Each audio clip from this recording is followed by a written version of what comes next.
Hey everyone, Daniel here, and I love movies, at least when Hollywood doesn't totally ruin them. And this is my spoiler-free review of Cars 3. So after the disaster that was Cars 2, closer to what made Cars 1 successful.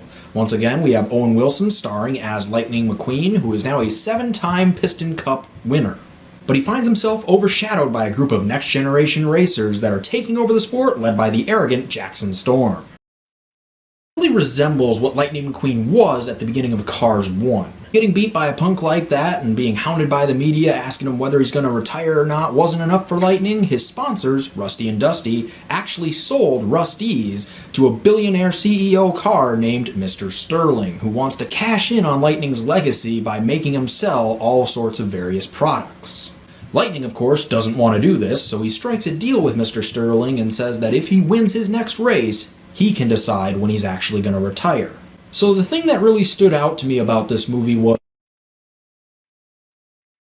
that didn't hit the mark, but the ones that did hit the mark were really well done, especially some of the ones that are kind of tech-related in the training montages in the Rusty's Training Center. Those were golden. And I also like how there's a lot of parallels here between Lightning and Doc Hudson from the first movie.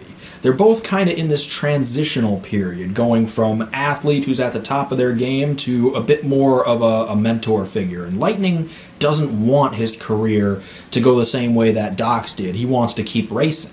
But after Lightning's crash that we saw in the trailer, he does start to look back at Doc's old videos of when he was racing and really starts to contemplate, well, do I really want to hang it up and retire and move on to the next phase in my life, or do I really want to keep racing?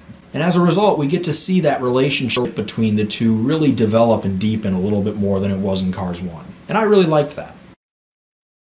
The film, I'd say that the pacing could have been done a little bit better. I don't want to give anything specific away here because this is our spoiler-free review, but there were a couple of scenes that started to drag a little bit. Didn't ruin the movie by any means, it could have been handled a little bit better. And while I did like what they did with Lightning's character, I think it took away from a little bit of the ending for me. Again, didn't ruin it by any means, the ending was still good, but it wasn't the good that I was expecting. So I was a little bit taken aback by that. I think if I saw it a second time, I'd like it a little bit better than I did the first time. But despite all that, I still think this is probably the best of the 3 Cars movies. Do you agree with me, or do you think that one of the other Cars movies should have gotten the top spot? Leave your thoughts down in the comments below, and if you like this video, be sure to subscribe for more videos that we've got coming. We've got some full movie reviews coming up here pretty shortly, as well as another Cars video on the way, so stay tuned for that. But until then, thanks for watching, and have a great day. Hey guys, thanks for watching. If you like this video, click the subscribe button to get all the latest updates from the show.